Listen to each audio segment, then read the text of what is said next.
Welcome to Shukla study point. आप सभी का स्वागत है आपके अपने YouTube channel Shukla study point में। मैं शिवम शुक्ला आप सभी दोस्तों का हार्दिक स्वागत करता हूं। आज के वीडियो लेक्चर्स के माध्यम से हम लोग चर्चा करेंगे इकोनॉमिक्स बीए फोर्थ सेमेस्टर के बच्चों के लिए लगभग 100 के आसपास के ऑब्जेक्टिव टाइप के प्रश्नों के बारे में एमसीक्यूज बेस्ड ये एक प्रकार से लेक्चर होगा। यूनिट नंबर 1 से बनने वाले बहुत ही महत्वपूर्ण प्रश्नों के बारे में चर्चा करने वाले हैं। यानी इकाई संख्या 1 में चूंकि 8 इकाई है तो प्रत्येक इकाई से बनने वाले इंपॉर्टेंट प्रश्नों को मैं ऑब्जेक्टिव तरीके से बताने का प्रयास करूंगा ताकि आपकी परीक्षा बहुत सारे विश्वविद्यालय की ऑब्जेक्टिव होने वाली तो उसकी तैयारी आपकी बेहतर हो जाए। तो यूनिट नंबर 1 की क्लास ये है। ऐसे ही यूनिट नंबर 2 की क्लास आएगी, 3 की क्लास आएगी, 4 की क्लास आएगी, ऐसे क्लास आती रहेगी। ठीक है, तो 8 यूनिट की क्लास मैं प्रयास करूंगा कि 8 यूनिट की क्लास करवाई जाए, मॉडल पेपर्स लाए जाए। तो ये मॉडल पेपर ही एक तौर का है, यानी ये पहला मॉडल पेपर मान सकते हैं, यूनिट नंबर 1 के नाम से है। ऐसे दूसरा मॉडल पेपर यूनिट 2 का होगा। और ये जो क्वेश्चंस है ये पिछले 2 वर्षों में या पिछले 1-2 वर्षों में जो पूछे गए क्वेश्चंस हैं उन्हीं को विभिन्न विश्वविद्यालयों से उठा करके आपके समक्ष रखा गया है। तो सेमेस्टर 4 बीए, अगर आपका बीए में आप है मेजर माइनर कोई भी सब्जेक्ट है, इकोनॉमिक्स सब्जेक्ट है, तो बेसिकली इकोनॉमिक्स के अंतर्गत बाबू आपको पढ़ना क्या होता है। इकोनॉमिक्स में आपको पढ़ना होता है money banking and public finance, यानी मुद्रा बैंकिंग और राजस्व के बारे में आपको जानना होता है। तो आपका जो यूनिट नंबर 1 है उसके बारे में हम लोग चर्चा करेंगे, उससे बनने वाले इंपॉर्टेंट प्रश्नों के बारे में जानने वाले हैं। तो बिल्कुल आपको घबराने की ज़रूरत नहीं है, यहीं से क्वेश्चंस आने वाले 2025-26 सभी के लिए लेक्चर बहुत ही महत्वपूर्ण होगा। तो इकाई संख्या 1 की कुछ प्रश्नों को हम देखेंगे बहुत ही बारीकी के साथ, और ये पीडीएफ भी आपको मिलेगा, 8 यूनिट के पीडीएफ भी आपको मिलेंगे ऑब्जेक्टिव वालों के लिए व्यवस्थित करूंगा मैं। तो उसके लिए आपको ग्रुप ज्वाइन करना पड़ेगा, उसके लिए मैं आपको बताऊंगा कैसे ज्वाइन करना है, क्या क्या करना है, पूरी प्रोसेस मैं अभी बताने वाला हूँ। बहरहाल आप पहले समझे, इकाई संख्या 1 बीए का 4th सेमेस्टर इकोनॉमिक सब्जेक्ट यानी अर्थशास्त्र सब्जेक्ट आपका है। ठीक है, पहला क्वेश्चन आ चुका है। निम्न में से सामान्य स्वीकार्यवादी परिभाषा का समर्थन किसने किया? बताएं। मुद्रा के बारे में यह प्रश्न पूछा गया है कि सामान्य स्वीकार्यवादी परिभाषा जो मुद्रा का दिया गया उसका समर्थन किसने नहीं किया। देखें, अभी मैंने ही देखा तो मैं चूंकि पढ़ा भी रहा हूं तो मुझे नहीं शब्द थोड़ा सा नहीं दिखा था। ठीक है, ऐसे ही आपको एग्जाम में थोड़ा सा आपको दिमाग ध्यान से एकदम से देखना पड़ेगा, आपको प्रश्नों को पढ़ना पड़ेगा। चूंकि क्या होता है, समर्थन नहीं किया, ये वो नहीं वाला शब्द आपका छुप जाता है, समर्थन किया केवल आपको याद रह जाता है। ऐसे में इसमें से एक आध नाम तो आपके दिमाग में रहते ही हैं और उसी को आप लगा देते हैं। ठीक है, तो भैया सामान्य स्वीकार्यवादी परिभाषा का समर्थन किया था किसने किसने किया था? जैसे सेलिगमैन ने किया था, मार्शल ने किया था, ठीक है, रॉबर्टसन ने किया था, कैसल महोदय ने नहीं किया था। किसने नहीं किया था? कैसल महोदय ने नहीं किया था। तो स्वीकार्यवादी परिभाषा, सामान्य स्वीकार्यवादी परिभाषा का समर्थन किसने किसने किया था भैया? सेलिगमैन, मार्शल, रॉबर्टसन ने किया था, जबकि गस्टो कैसल महोदय ने नहीं किया था। तो ऑप्शन नंबर इसका करेक्ट आंसर हो जाएगा A option is right answer. तो इस प्रश्न का आंसर क्या होगा? आ ऑप्शन। दूसरा क्वेश्चन आप देखेंगे, निम्न में से किसने मुद्रा की वैधानिकतावादी परिभाषा का समर्थन किया? मुद्रा का वैधानिकतावादी परिभाषा, वैधानिक मतलब होता है कानूनी परिभाषा, तो वैधानिकतावादी परिभाषा का समर्थन किसने किया? अब यहाँ पर नहीं शब्द नहीं दिया हुआ, किसने किया? सेलिगमैन, हार्ट्रे, गस्टो कैसल या रॉबर्टसन? फटाफट से आप बताने का प्रयास करेंगे। इसका करेक्ट आंसर क्या हो जाएगा? चूंकि गस्टो कैसल जो है स्वीकार्यवादी परिभाषा का समर्थन नहीं करते हैं, सेलिगमैन करते हैं, रॉबर्टसन करते हैं, ठीक है, और इसके अलावा मार्शल भी करते हैं। तो ये आप देखेंगे गस्टो कैसल जो हैं ये मुद्रा की वैधानिकतावादी परिभाषा का समर्थन करते हैं। ऑप्शन नंबर इसका ए करेक्ट आंसर हो जाएगा। गस्टो कैसल जो हैं ये मुद्रा की वैधानिकतावादी परिभाषा के प्रबल समर्थकों में से एक हैं। तो इसका करेक्ट आंसर क्या हो जाएगा बेटा? A option is right answer हो जाएगा। ऐसे ही हम आगे बढ़ेंगे। अगला क्वेश्चन, तीसरा प्रश्न आपके स्क्रीन पर आ चुका है, सभी लोग देखने का प्रयास करेंगे। तीसरा क्वेश्चन आ चुका है, किसके अनुसार मुद्रा वह है जो मुद्रा का कार्य करे? बताएं, किसने कहा कि मुद्रा वह है जो मुद्रा का काम करे? ये किसने कहा था? ये कहा था प्रोफेसर वाकर महोदय ने। किसने कहा था बेटा? प्रोफेसर वाकर महोदय ने कहा था कि मुद्रा जो होती है वह है जो मुद्रा का कार्य करे। क्लियर? किसने कहा था? प्रोफेसर वाकर ने। बी ऑप्शन करेक्ट आंसर होगा। चौथा क्वेश्चन देखेंगे, आप सभी लोग कमेंट सेक्शन में बातचीत ना करें, आंसर बताने का प्रयास करें, जिसका भी आंसर सही होगा देखा जाएगा आपका कमेंट। ठीक है, चलें अगला क्वेश्चन से, केवल धात्विक सिक्के ही मुद्रा होते हैं, किसका कथन है? केवल धात्विक सिक्के ही मुद्रा होते हैं, ऐसा किसने कहा था? फटाफट से आप बताने का प्रयास करेंगे इसका राइट आंसर क्या होने वाला है। सभी लोग बताने का प्रयास करेंगे, बहुत ही इंपॉर्टेंट क्वेश्चंस ये सब हैं। सभी लोग बताने का प्रयास करेंगे इसका राइट आंसर क्या होने वाला है। प्रश्न क्या है? मुद्रा वह है जो मुद्रा का कार्य करे, किसने कहा? तो प्रोफेसर वाकर ने कहा था, मैंने आपको बताया था, ठीक है। Professor F.A. वाकर महोदय ने कहा था, ये बात आप ध्यान रखेंगे। और हर्टले ब्रदर्स ने भी इस बात को कहा था, हर्टले ब्रदर्स भी इस बात को कहते हैं, ठीक है। ये बात ध्यान रखें। तो वाकर लिखा तो इसका करेक्ट आंसर ये हो जाएगा। अब अगला क्वेश्चन आ चुका है। प्रश्न क्या है भैया? प्रश्न आपका दिया हुआ है कि केवल धात्विक सिक्के ही मुद्रा होते हैं, किसका कथन है? बताएं। केवल धात्विक जो होते हैं, केवल धात्विक सिक्के ही मुद्रा होते हैं, किसका कथन है? सभी लोग बताने का प्रयास करते हैं। फटाफट से आप बताने का प्रयास करेंगे इसको किसने कहा था। सभी लोग बताने का प्रयास करेंगे इसका राइट आंसर क्या होने वाला बेटा? बिल्कुल करेक्ट आंसर आप सभी के आ रहे हैं। केवल मतलब कि क्या मुद्रा वही है? क्या प्रश्न है? केवल धात्विक सिक्के ही मुद्रा होते हैं, ये किसने कहा था? बिल्कुल राइट आंसर आप सभी का आ रहा है, प्राइस महोदय ने कहा था। ए ऑप्शन राइट आंसर होगा। पांचवा क्वेश्चन देखेंगे, किसके अनुसार मुद्रा वह है जो जिसे सामान्य स्वीकृति प्राप्त हो? मुद्रा वह है जिसे सामान्य स्वीकृति प्राप्त हो, ठीक है। मुद्रा वह है जो जिसे सामान्य स्वीकृति प्राप्त हो, किसने कहा था?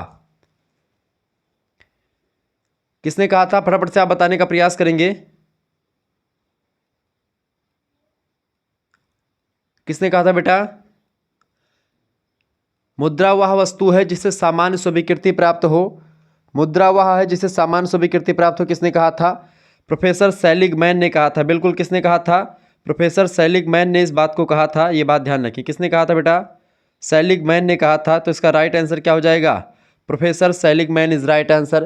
तो जिन बच्चों ने इसका सेलिगमैन लगाया है, सी ऑप्शन बिल्कुल राइट आंसर है। सी ऑप्शन इसका बिल्कुल करेक्ट आंसर होगा। आगे देखेंगे, ऐसे ही क्वेश्चन आपसे पूछे जाते रहते हैं और आप बिल्कुल उसमें घबरा से जाते हैं। छठा क्वेश्चन आप देखेंगे, मूल्यवाह का संचय मुद्रा का कौन सा कार्य होता है?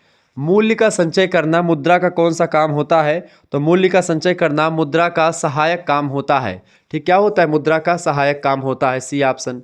सातवां क्वेश्चन आप देखेंगे, मुद्रा वह धुरी है जिसके चारों ओर आर्थिक विज्ञान चक्कर लगाता है, किसने कहा था?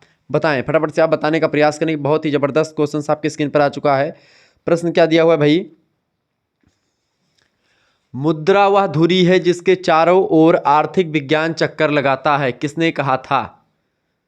Professor Dalton, professor Marshall, professor Keynes या क्राउथर? फटाफट से आप बताने का प्रयास करेंगे इसका राइट आंसर क्या हो जाएगा। बिल्कुल, इसका राइट आंसर क्या हो जाएगा बेटा? इसका राइट आंसर हो जाएगा, मुद्रा वह धुरी है जिसके चारों ओर आर्थिक विज्ञान चक्कर लगाता है। बहुत ही इंपॉर्टेंट क्वेश्चन है। इस कथन को कहा था प्रोफेसर मार्शल ने। किसने कहा था? प्रोफेसर मार्शल ने कहा था। बहुत ही जबरदस्त क्वेश्चन है, परीक्षा में कई बार आया हुआ है। अगला क्वेश्चन, आठवां प्रश्न आप देखेंगे। प्रश्न, भौतिक स्वरूप के आधार पर मुद्रा के प्रकार बताएं।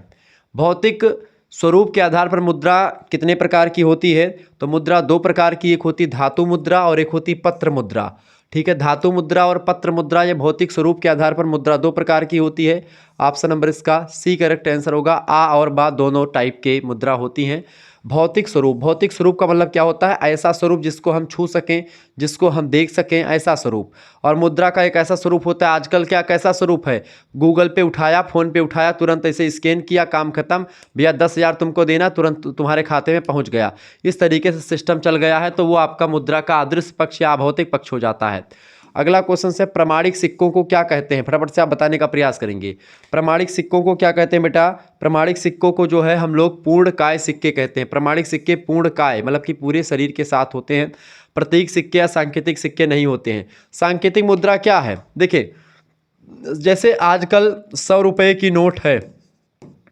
अब क्या 100 रुपये की नोट की कीमत अगर वास्तव में देखें, उस कागज के टुकड़े की कीमत क्या 100 रुपये के बराबर है? बिल्कुल भी नहीं है। बस उस कागज के टुकड़े को मान लिया गया है कि उस पर भाई RBI का मोहर लगी हुई है, उस पर गवर्नर का सिग्नेचर हुआ है कि भाई ये 100 रुपये का नोट है, ये कागज का टुकड़ा 100 रुपये के बराबर है, हमने उसको मान लिया है 100 रुपये के बराबर, तो वो सांकेतिक मुद्रा है या प्रतीक मुद्रा है, ठीक है। यह बात ध्यान रखेंगे कि भाई ये इतने बराबर है, तो इस तरीके से वो सांकेतिक मुद्रा ये होती है, ठीक है। तो इस तरीके से ये सांकेतिक मुद्रा हो गई।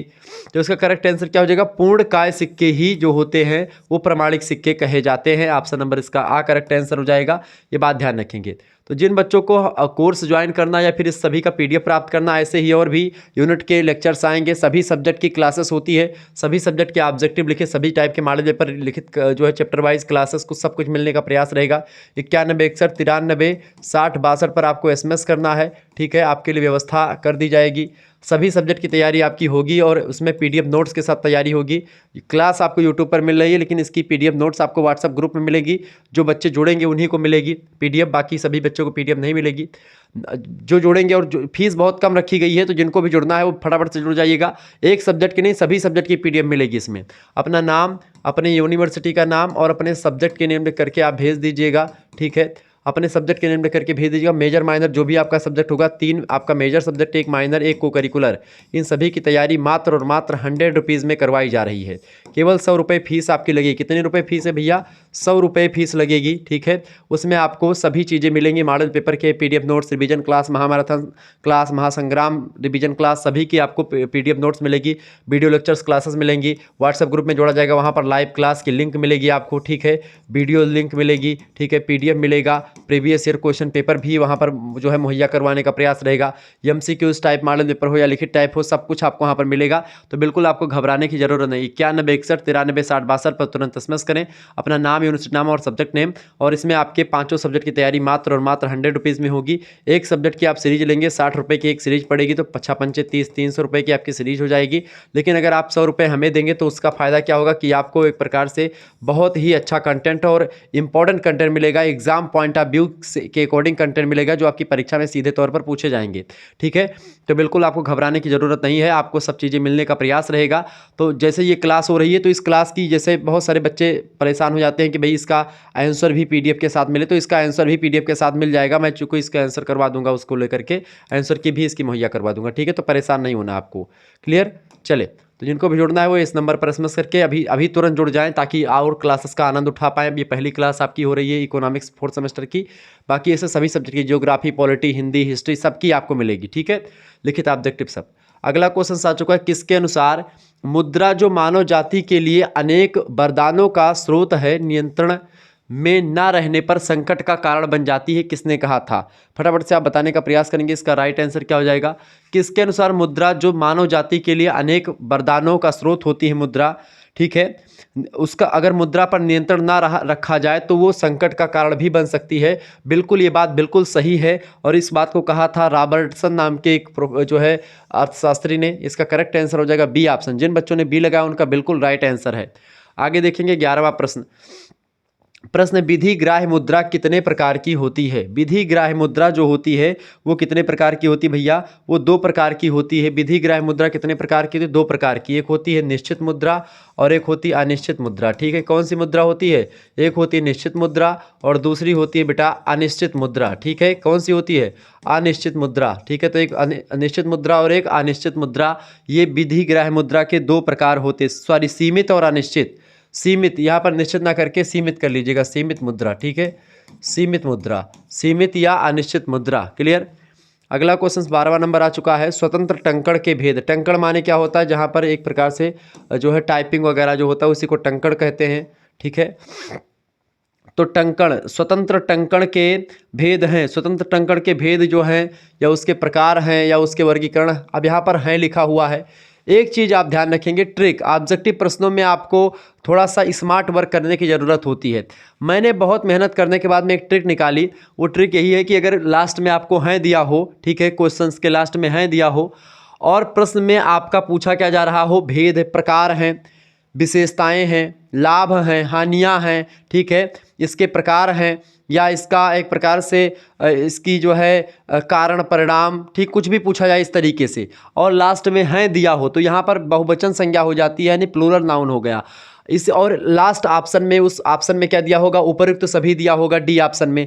जब भी आपको ऐसा क्वेश्चन मिले स्वतंत्र टंकण के भेद या ऐसे मिले कि प्रकार हैं, लाभ हैं, हानियां हैं लास्ट में मिले और डी ऑप्शन में उपयुक्त तो सभी मिले, 100% बेटा हमेशा करेक्ट आंसर होता है डी ऑप्शन। यह बात आप ध्यान रखेंगे। तो इस प्रश्न का भी डी ऑप्शन करेक्ट आंसर होगा। और हर एक परीक्षा में लगभग 10 से 11 क्वेश्चन जो हैं इस टाइप के आते हैं जिसमें आपसे उपयुक्त सभी डी ऑप्शन में दिया होता है और उसके लास्ट में जो है हैं वगैरह दिया होता है। और ये सारी चीज़ें लाभ, हानि, प्रकार, ठीक है, कारण, परिणाम, ये सब होता है। ठीक, किसने क्या कहा, किसने समर्थन किया, ऐसे तमाम प्रश्न होते हैं, उसमें उपयुक्त सभी होता है। ठीक है, निःशुल्क टंकण, सलाभ टंकण और सशुल्क टंकण, ये सब टंकण के प्रकार हैं। ऑप्शन नंबर डी लगा दीजिएगा।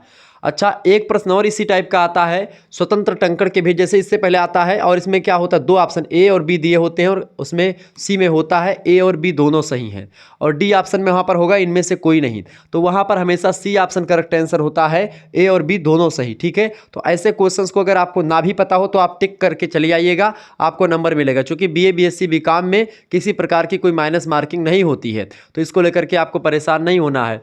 13वां क्वेश्चन आ चुका, बुरी मुद्रा अच्छी मुद्रा को चलन से बाहर कर देती है।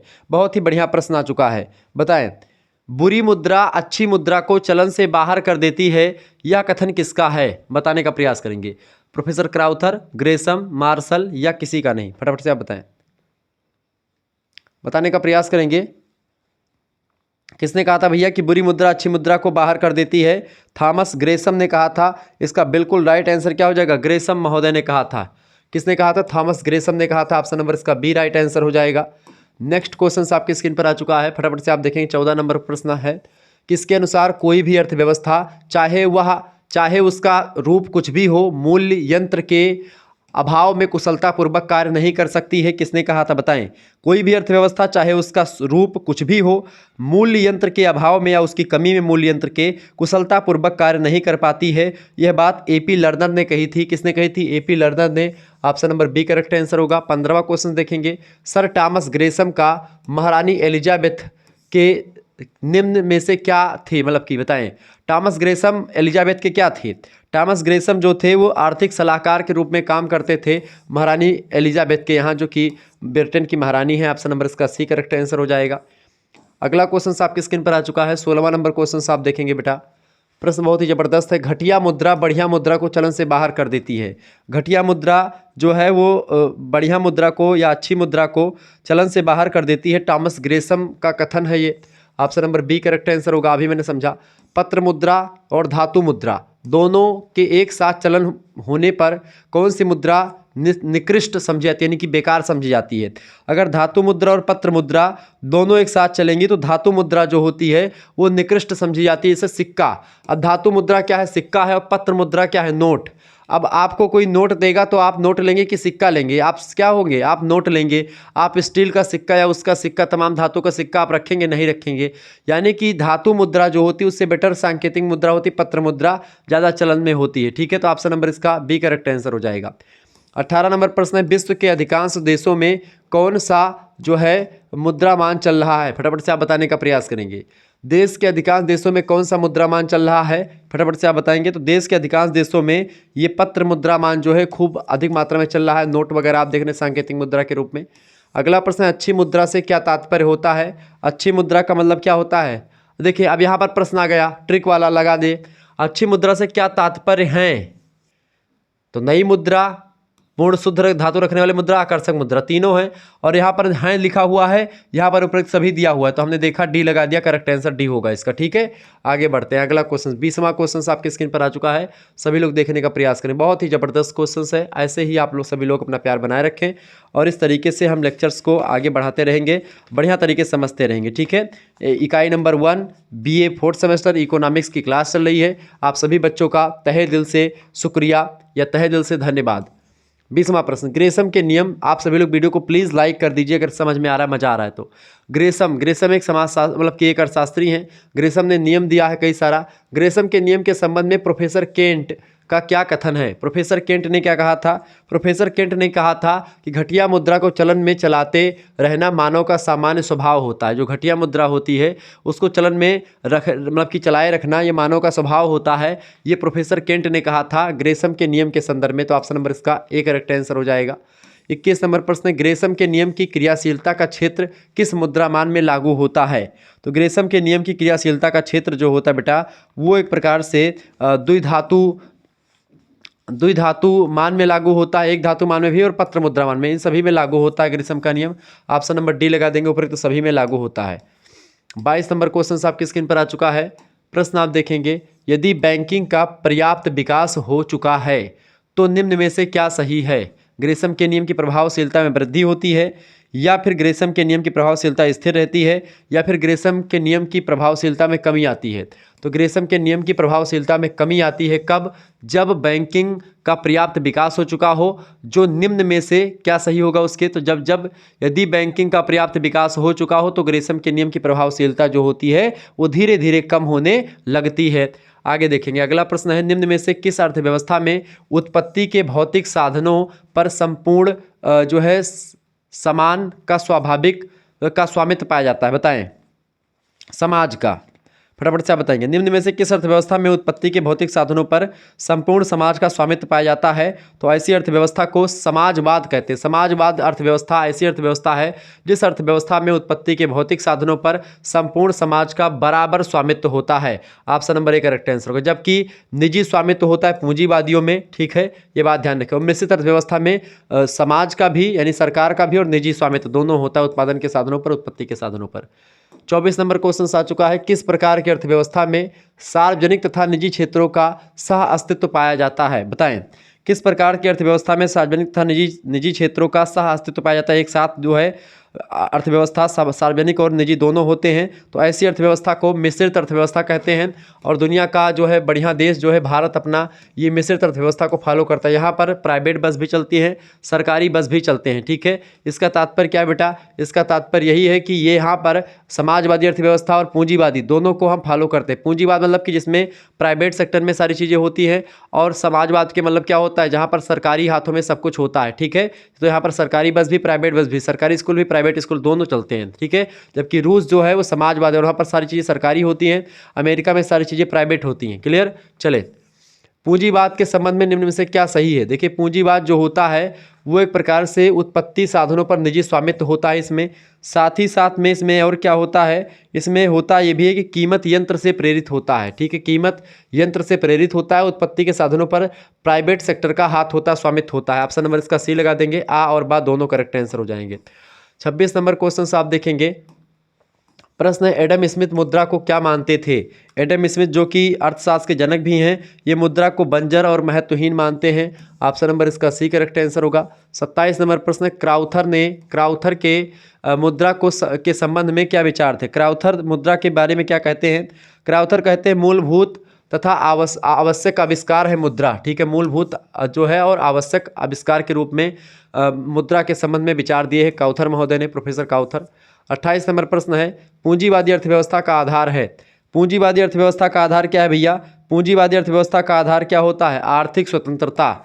यहाँ पर क्या होता है? आर्थिक स्वतंत्रता होती है। पूंजीवादी अर्थव्यवस्था का आधार आर्थिक स्वतंत्रता पर डिपेंड है। Option number C correct answer होगा। अगला क्वेश्चन से 29 नंबर देखेंगे सभी लोग। ये यूनिट नंबर 1 की क्लास चल रही है इकोनॉमिक्स BA 4th सेमेस्टर के बच्चों के लिए। चले, प्रश्न है, अल्प विकसित यानी कम विकसित देश के द्रुत गति के विकास, द्रुत माने तीव्र गति से, द्रुत गति के विकास के लिए निम्न में से किस व्यवस्था को सर्वाधिक महत्व दिया जाता है? पूंजीवाद, साम्यवाद या नियोजित या फिर उपरोक्त सभी व्यवस्था को? तो अल्प विकसित देशों के द्रुत गति से विकास यानी जल्दी विकास करने के लिए नियोजित व्यवस्था को हम एक प्रकार से अपनाते हैं। सी ऑप्शन करेक्ट आंसर होगा। 30वां प्रश्न आपकी स्क्रीन पर आ चुका है, पूंजीवादी अर्थव्यवस्था में मुद्रा की भूमिका का आधार क्या है? बताएं। पूंजीवादी अर्थव्यवस्था में मुद्रा की भूमिका का आधार क्या होता है? उपभोक्ता की सार्वभौमिकता, बिल्कुल करेक्ट आंसर हो जाएगा। पूंजीवादी अर्थव्यवस्था में मुद्रा की भूमिका का आधार होता है जो है, इसमें क्या होता है? सामूहिक उत्पादन तो होता ही नहीं है, उत्पादन संबंधी निर्णय भी नहीं, उपभोक्ता की सार्वभौमिकता पर डिपेंड होता है। सी ऑप्शन करेक्ट आंसर होगा। 31 नंबर प्रश्न, किसके अनुसार मुद्रा मान प्रमाणिक मुद्रा की मात्रा तथा उसके विनिमय मूल्य के निगमन प्रणाली है? बताएं। मुद्रा मान प्रमाणिक, प्रश्न क्या है? मुद्रा मान प्रमाणिक मुद्रा की मात्रा तथा उनके विनियम मूल्य के निगमन की प्रणाली है, ऐसा कहा था प्रोफेसर हाम नाम के एक अर्थशास्त्री ने। बी ऑप्शन इसका करेक्ट आंसर हो जाएगा। आगे देखेंगे अगला क्वेश्चन आपकी स्क्रीन पर आ चुका है 32 नंबर क्वेश्चन। प्रश्न, एक धातुमान का टंकण होता है। बताएं, एक धातुमन का टंकण कितना होता है? एक धातुमन का टंकण जो होता है वो स्वतंत्र होता है। ऑप्शन नंबर इसका सी करेक्ट आंसर होगा। प्रोफेसर पीगू मुद्रा को किस मात्रा में उचित मानते हैं? प्रोफेसर पीगू जो हैं वो सीमित मात्रा में मुद्रा को उचित मानते हैं कि मुद्रा का मान अगर सीमित होगा तो वो एक प्रकार से उचित होगा। ए ऑप्शन करेक्ट आंसर होगा इसका। 34 नंबर क्वेश्चन आप देखेंगे, बहुत ही जबरदस्त क्वेश्चन आ चुके हैं। सब प्रश्न पूछे गए प्रीवियस ईयर में। निम्न में से किस प्रक्रिया में कठिनाई के कारण मुद्रा की मात्रा का जन्म हुआ है? फटाफट से आप बताने का प्रयास करेंगे इसका राइट आंसर क्या होने वाला है।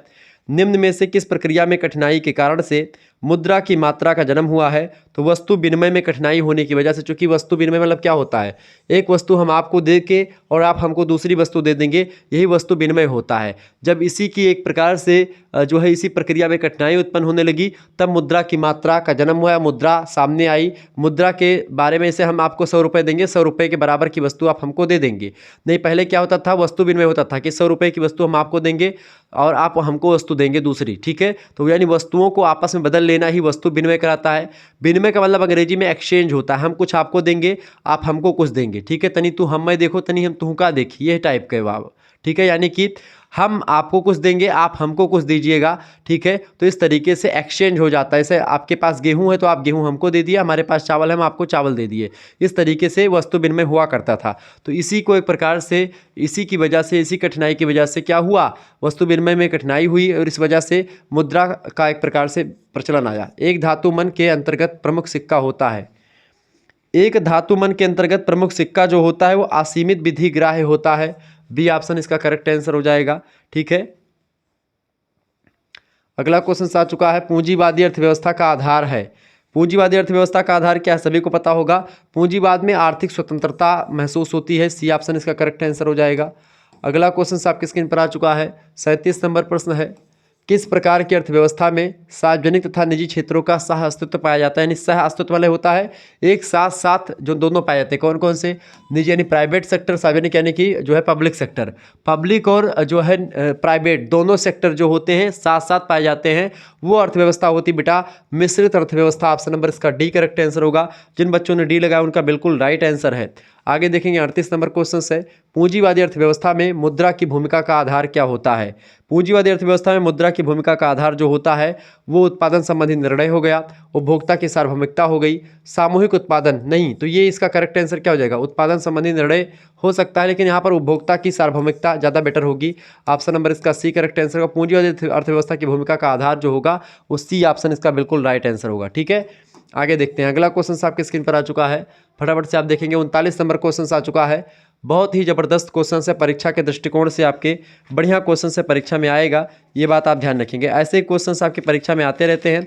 आप सभी लोग वीडियो को शेयर कर दीजिएगा, लाइक भी करते रहिएगा, क्योंकि ऐसे इंपॉर्टेंट वीडियो आपके लिए मैं लगातार लाता रहूँगा, ठीक है। 39 नंबर प्रश्न है, प्रोफेसर पीगू मुद्रा को किस मात्रा में उचित मानते हैं? बताएं, प्रोफेसर पीगू जो है मुद्रा को किस मात्रा में उचित मानते हैं? तो सीमित मात्रा में उचित मानते हैं, ए ऑप्शन। 40 नंबर प्रश्न देखेंगे, निम्न में से किस प्रक्रिया में कठिनाई के कारण से मुद्रा का जन्म हुआ है? बताएं।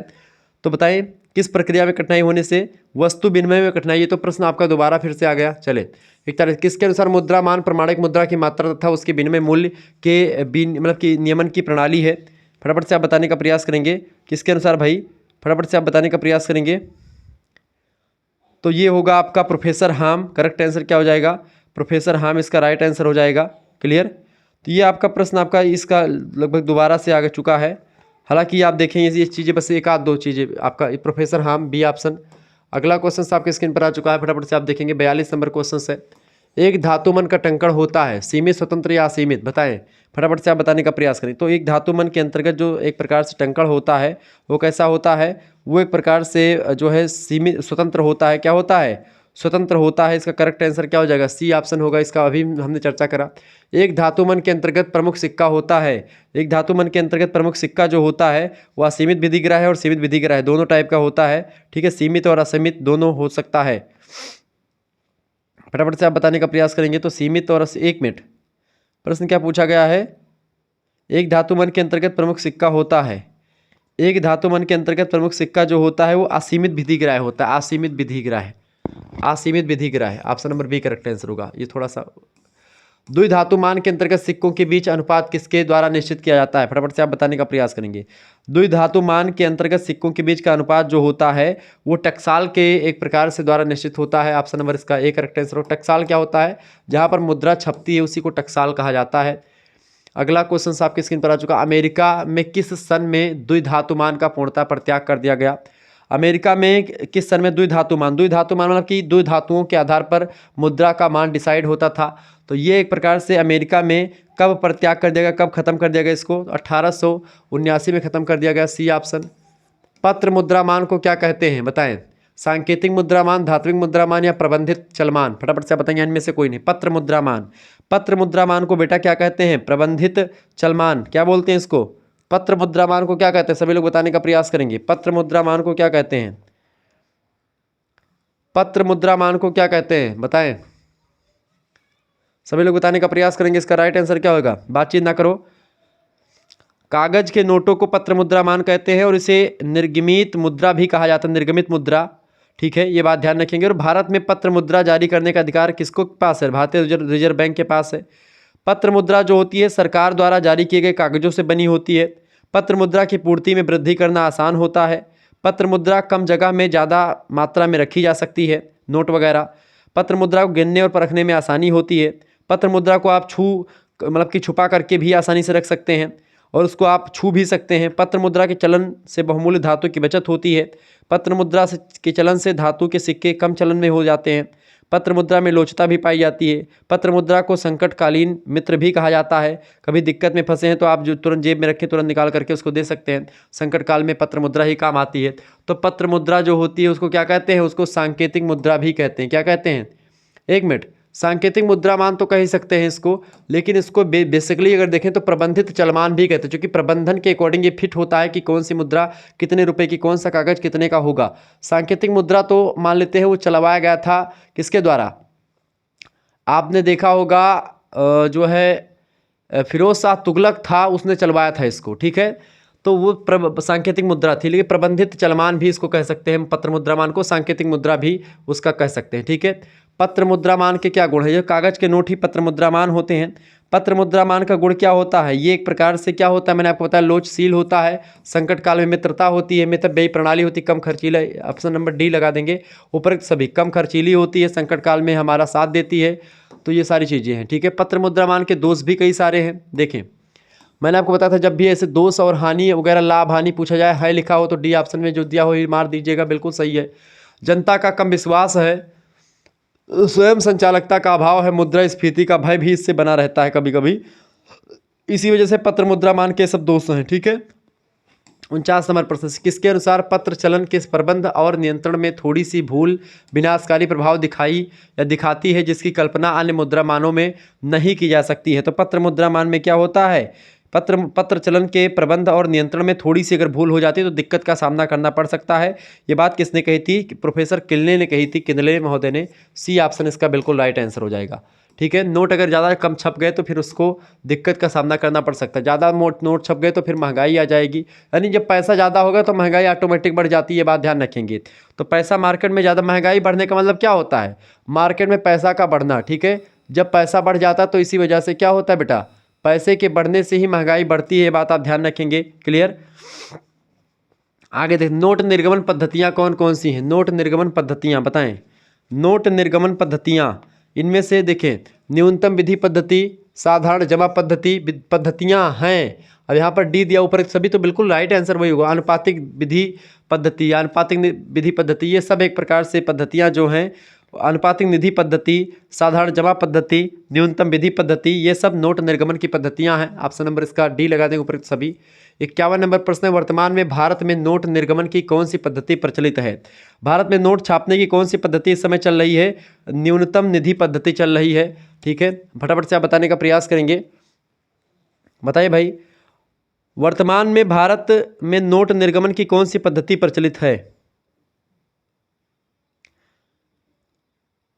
नोट निर्गमन किस पद्धति पर आधारित है भारत में? बताएं। न्यूनतम कोष प्रणाली पर आधारित है, ठीक है। भारत में नोट जारी करने का एकमात्र अधिकार भारतीय रिजर्व बैंक के पास है। नोट डाउन कर लीजिएगा इस बात को। 1 रुपये के नोटों को छोड़ करके बाकी सभी मूल्य वर्ग के नोटों पर भारतीय रिजर्व बैंक जारी करता है। बाकी 1 रुपये के जो होते हैं वो रिजर्व बैंक के द्वारा नहीं जारी किया जाता। 1 रुपये के नोटों को वित्त मंत्रालय जारी करता है और वित्त मंत्री का उस पर सिग्नेचर होता है 1 रुपये की नोटों पर। ध्यान रखेंगे इस बात को, ठीक है। नोटों का डिजाइन कैसा होगा, आकार और सामग्री भारतीय रिजर्व बैंक के केंद्रीय बोर्ड की सिफारिश पर केंद्र सरकार की मंजूरी से तय की जाती है, ठीक है। सरकार तय करती है कि 1 साल में कितने रुपए के नोट छापे जाने हैं, ठीक है। 10,000 रुपये तक के नोट छापने का अधिकार भारतीय रिजर्व बैंक को होता है, ठीक है। क्लियर। इससे अलावा इससे ज़्यादा नोट छापने के लिए भारतीय रिजर्व बैंक को सरकार की अनुमति लेनी पड़ती है, उसके बाद में वो जो है नोट छाप सकता है। तो ये नोट छापने के कुछ तौर तरीके जो है वो बताई गई है। तो ये न्यूनतम निधि कोष या निधि माने कोष, न्यूनतम कोष पद्धति या न्यूनतम निधि पद्धति पर वर्तमान जो एक प्रकार से नोट निर्गमन की प्रणाली है अपनी वो आधारित है। एक आदर्श नोट निर्गमन पद्धति को के गुण क्या क्या हैं? अब देखिए गुण है, यहाँ पर लिखा हुआ है गुण है यानी क्वालिटी है, लाभ है, हानि है, उसमें लोच, मितव्ययिता, सुरक्षा ये सब होती है। डी ऑप्शन इसका करेक्ट आंसर होगा उपयुक्त सभी, क्योंकि ऐसे भी प्रश्नों में जहाँ पर ये हो हैं और लास्ट में उपयुक्त डी उपयुक्त सभी ऑप्शन में दिया हो डी में, तो वो करेक्ट आंसर होता है आपका उपयुक्त सभी ही। अगला क्वेश्चन आपके स्क्रीन पर आ जाएगा, किसके अनुसार सबसे विवेकपूर्ण पद्धति तो किसी भी सीमा को निर्धारित ना कर मुद्रा अधिकारियों की समझदारी पर विश्वास करना ही है। यानी कि प्रश्न है बहुत बढ़िया, सबसे विवेकपूर्ण पद्धति तो किसी भी सीमा को निर्धारित ना कर मुद्रा अधिकारियों की समझदारी पर विश्वास करना ही है। ये प्रोफेसर क्राउथर ने कहा था। ऑप्शन नंबर इसका बी करेक्ट आंसर हो जाएगा। अगला क्वेश्चन है, मतलब कि ये जो नोट छापने वाले अधिकारी हैं उन पर छोड़ देना चाहिए, उनकी समझदारी पर डिपेंड करता है कितने मुद्रा छापनी है, ठीक है। अगला क्वेश्चन है, नोट निर्गमन के प्रमुख सिद्धांत। नोट निर्गमन के प्रमुख सिद्धांत में क्या शामिल? देखिए नोट निर्गमन के प्रमुख सिद्धांत में या नोट छापने के जो प्रमुख सिद्धांत हैं उसमें एक चलन सिद्धांत और एक बैंकिंग सिद्धांत दोनों शामिल हैं। यहाँ पर हैं लिखा हुआ है साफ साफ, और आ और बी दोनों दिया हुआ है। तो मैंने आपको कहा था जब ऐसे क्वेश्चन 2 टाइप के आते हैं तो ये आपका सी ऑप्शन होगा, ए और बी दोनों करेक्ट आंसर हो जाएंगे। अगला क्वेश्चन 55 नंबर देखेंगे, बैंकिंग सिद्ध संत को कहते हैं, बताएं। बैंकिंग सिद्ध संत को कहते हैं, सिद्धांत कर ले, सिद्ध संत नहीं सिद्धांत होगा। बैंकिंग सिद्धांत को कहते हैं, बैंकिंग सिद्धांत जो होता है वो लोच सिद्धांत होता है, लोच का सिद्धांत ही बैंकिंग सिद्धांत कहलाता है, बी ऑप्शन। मुद्रा के परिणाम सिद्धांत का प्रतिपादन सर्वप्रथम किसने किया था? फटाफट से आप बताने का प्रयास करेंगे, बताइएगा भैया। प्रश्न क्या है, मुद्रा के परिमाण सिद्धांत का प्रतिपादन सर्वप्रथम किसने किया था? बताइएगा। मुद्रा के परिमाण सिद्धांत का प्रतिपादन किसने किया था भैया? बिल्कुल करेक्ट आंसर इसका क्या हो जाएगा? इसका करेक्ट आंसर हो जाएगा, इसमें तो करेक्ट आंसर आपका दिया। मुद्रा के परिमाण सिद्धांत का सबसे पहले प्रतिपादन किया था फ्रेंच अर्थशास्त्री थे जीन बोर्डीन, उन्होंने किया था 1566 में। इसके बाद अंग्रेज अर्थशास्त्री आए जॉन लॉक 1691 में, उसने किया। फिर डेविड ह्यूम ने 1792 में इस सिद्धांत की व्याख्या करी। और उसके बाद में 20वीं शताब्दी में एरविन फिशर हो गए, मार्शल हो गए, पीगू हो गए, इन लोगों ने इस पर काम किया है, ठीक है। तो ये बात आप ध्यान रखेंगे, ठीक है। रॉबर्टसन हो गए, इन सभी लोगों ने इस पर काम किया है। बट सबसे पहले की अगर बात की जाए तो इसमें जो ऑप्शन के हिसाब से अगर देखें तो इनमें से सबसे पहले जो ऑप्शन आएगा वो दमन जत्ती का ऑप्शन आता है, यानी इसका बी ऑप्शन जो होगा 56 का करेक्ट आंसर क्या हो जाएगा? इसका बी ऑप्शन जो होगा दमन जत्ती, इसका करेक्ट आंसर हो जाएगा। बाकी इन सभी लोगों ने बाद में किया है, लेकिन इस पर परिमाण सिद्धांत पर बाकी उन्होंने पहले किया है, ठीक है। अगला प्रश्न, फिशर द्वारा दिए गए सूत्र के अनुसार, फिशर ने क्या सूत्र दिया भाई? फिशर का सूत्र क्या है इनमें से बताएं। फिशर का सूत्र है PT बराबर MB plus M dash B dash, ठीक है। इसका करेक्ट आंसर ए ऑप्शन होगा, नोट डाउन कर लीजिएगा। 58 नंबर क्वेश्चन आपके स्क्रीन पर आ चुका है, फिशर द्वारा प्रतिपादित परिमाण सिद्धांत 1 बताएं। फिशर के द्वारा प्रतिपादित परिमाण सिद्धांत 1 क्या है? एक अल्पकालीन सिद्धांत है वो, ऑप्शन नंबर इसका ए करेक्ट आंसर हो जाएगा। आगे बढ़िएगा, अगला क्वेश्चन आपके स्क्रीन पर आ चुका है, 59 नंबर क्वेश्चन है।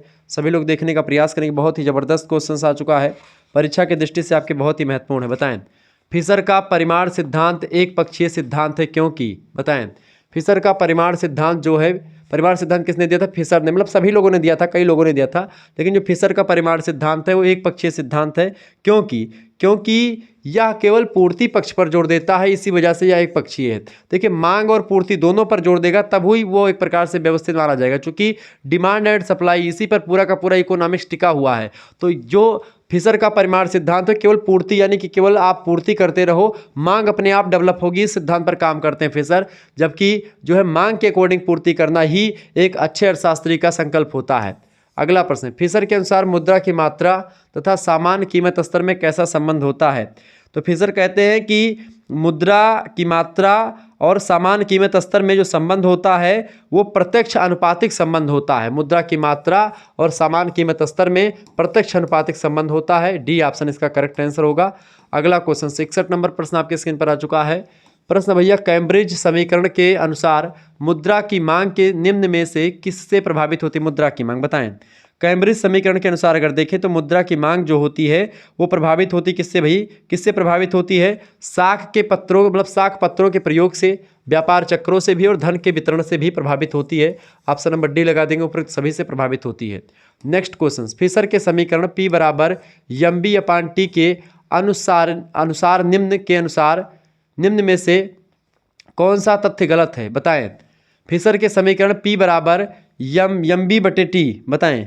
mb/t जो इनका फिशर का सिद्धांत है, ठीक है, फिशर का सिद्धांत जो है, फिशर का समीकरण P बराबर mb/t के अनुसार निम्न में से कौन सा तथ्य गलत है? तो इनमें से जो तथ्य है, P बराबर मुद्रा का मान ये गलत है, बाकी m बराबर मुद्रा की पूर्ति, T बराबर सौदों की संख्या और B बराबर मुद्रा का चलन वेग, ये बिल्कुल सही है। आगे देखते हैं, अगला क्वेश्चन आपके स्क्रीन पर आ चुका है। 63 नंबर क्वेश्चन आ चुका भैया, कैम्ब्रिज के समीकरण में पीगू के अनुसार, कैम्ब्रिज के समीकरण में पीगू के अनुसार जो होगा, ठीक है, पीगू के अनुसार क्या होगा? कैम्ब्रिज के समीकरण में पीगू के अनुसार जो होगा वो होगा PM बराबर KR, PM बराबर KR, ये सूत्र नोट डाउन कर ले।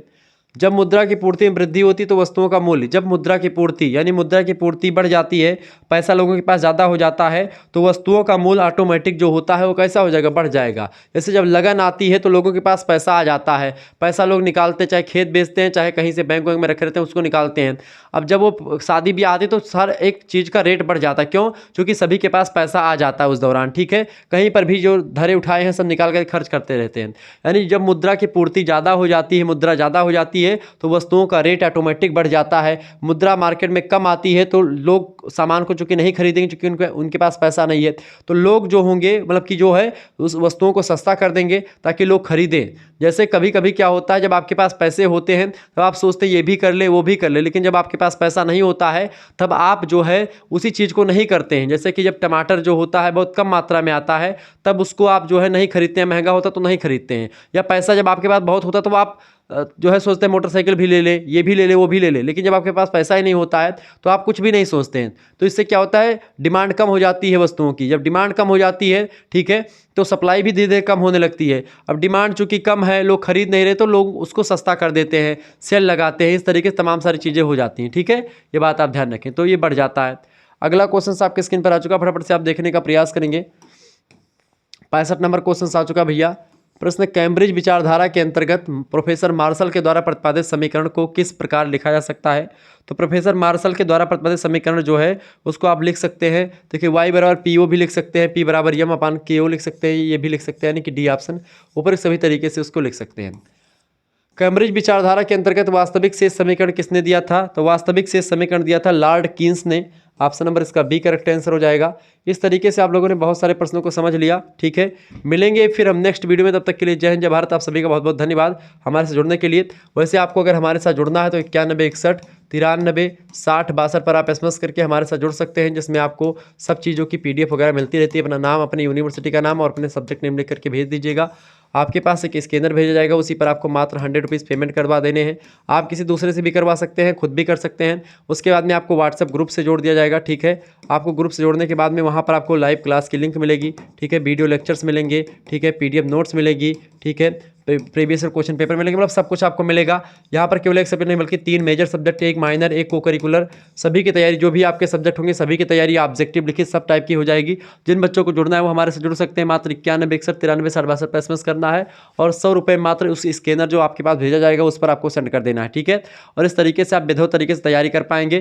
तो इस तरीके से क्लासेस आपकी होती रहती हैं। जैसे कि आज आपने इकोनॉमिक्स की देखी, इससे पहले आप लोगों ने देखा होगा प्राचीन इतिहास की क्लास मैंने ली थी, जिसमें हमने दक्षिण भारत का राजनीतिक इतिहास समझा था, जिसमें हमने भारतीय इतिहास के मतलब चैप्टर 1 देखा था, क्लास 1, यूनिट 1, क्लास 1, ऐसे क्लास 2, क्लास 3 सब आती रहेंगी, ठीक है। मिलते हैं फिर नेक्स्ट वीडियो में, तब तक के लिए जय हिंद जय भारत। आप सभी का बहुत बहुत धन्यवाद हमारे से जुड़ने के लिए। इसी प्रकार से अपना प्यार हमेशा बनाए रखेंगे। बहुत बहुत धन्यवाद आप सभी का हमारे से जुड़ने के लिए, बहुत बहुत धन्यवाद। ठीक है, वीडियो को लाइक कर दीजिएगा, चैनल पर करना है तो सब्सक्राइब कर दीजिएगा। ऐसे इन्फॉर्मेटिव वीडियो के साथ हमारे साथ आप लगातार जुड़े रहे। बहुत बहुत धन्यवाद आप सभी का। ठीक है, बहुत बहुत धन्यवाद।